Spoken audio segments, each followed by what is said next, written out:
I would like to show you now what interfaces are. Interfaces allow you to take two different kinds of classes, for instance, an FAQ class and a book class, and make them act like something else, for instance, flashcards. So that's our little situation here. We have FAQs, how do you copy text with the Control-C key. Here's how do you paste text with the Control-V key. And we have books, title, Leaves of Grass, a wonderful book by Walt Whitman, 7 Habits of Highly Effective People, a useful book by Stephen Covey. We have these four objects, and we want to treat them all as flashcards so that for the FAQs, we show this and test this.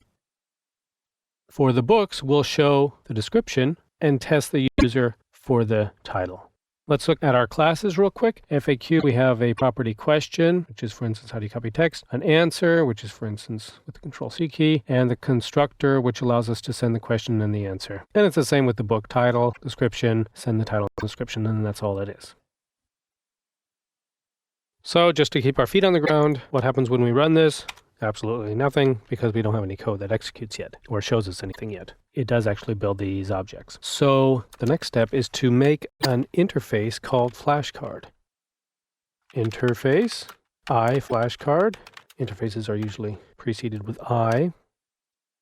Now what do we need for this? We need public function, we need get flashcard show side, the side that you're going to show the user, and function get flashcard test side, the side that you want them to say when you show the show side. So now we have an interface. What happens now?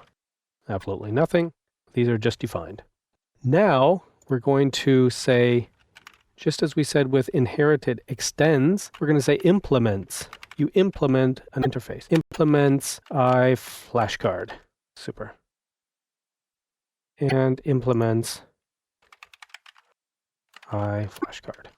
So now this says that FAQ satisfies what iFlashcard needs, and that is a function getFlashcard show side. It actually doesn't yet, but we want to see the error.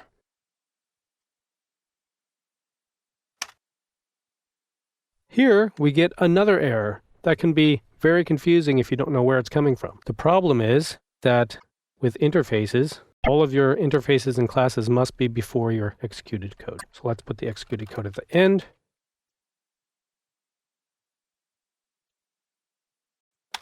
And we get the error that we were expecting. The error that we were expecting is that class FAQ contains two abstract methods and must therefore declare them or implement them. These are getFlashcard show side and getFlashcard test side. What this means in plain English is FAQ, you said that FAQ is to implement Flash or iFlashcard. Therefore, it must have these methods. So we have to add them.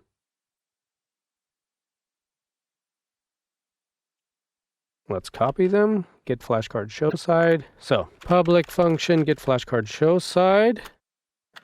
So for a FAQ, what should it show? It should show the question. So let's just return that here. Return this question. Get question. Right. And what about the test side? Well, the user should provide a answer.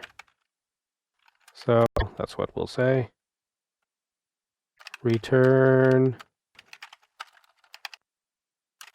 this get answer. Now we have to do the same. Let's see if that changes our error message. Yes. So FAQ has passed the test. Now book has the same problem. We have to add these two methods to book as well. Here's book. We'll go down to the end, add them. But book needs to give different information for these. If we're doing a flashcard for a book, the show side should be get description. Should show the description of the book, and the test side should be get, the user should provide the title as the answer. Now,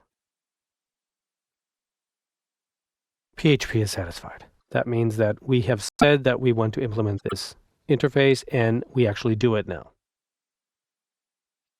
So what are we going to do with all this? Let me show you. We're going to make an array of flashcards. Flashcards equals array. Let's just add them in.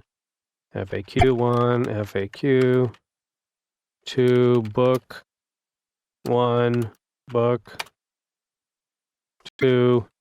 So now we have an array of 4 objects, and they all satisfy the interface flashcard. And so now we can treat them like flashcards, which is the great thing about interfaces. We know that they're going to have everything we need to treat them like flashcards. So I'm going to make a for each here, for each of flashcards. So now at this point we have a flashcard in our loop.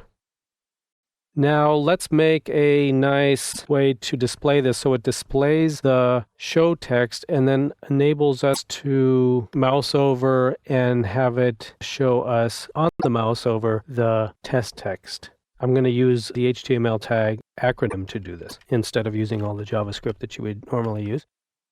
But this will do. Acronym to show us the example of how this works. Acronym, you need a title here. So the title, and this is what's going to pop up, is going to be flashcard, get flashcard test side.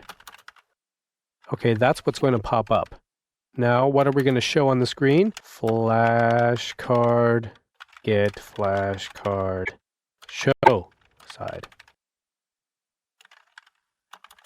And now we have to close everything up.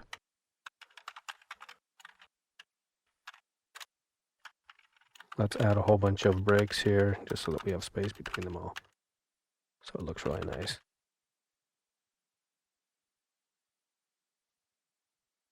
So let's see what this looks like.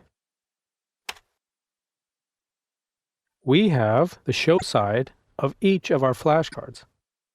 When we mouse over, we get the answer, or we get the test side, what we're being tested on. So how do you copy text? With the Control-C key. Okay. How do you paste text? That was the Control-V key. Is that right? Yes. Now here's another flashcard, A Wonderful Book by Walt Whitman. What was that? Leaves of Something. Leaves of Grass, and A Useful Book by Stephen Covey, The 7 Habits of Highly Effective People.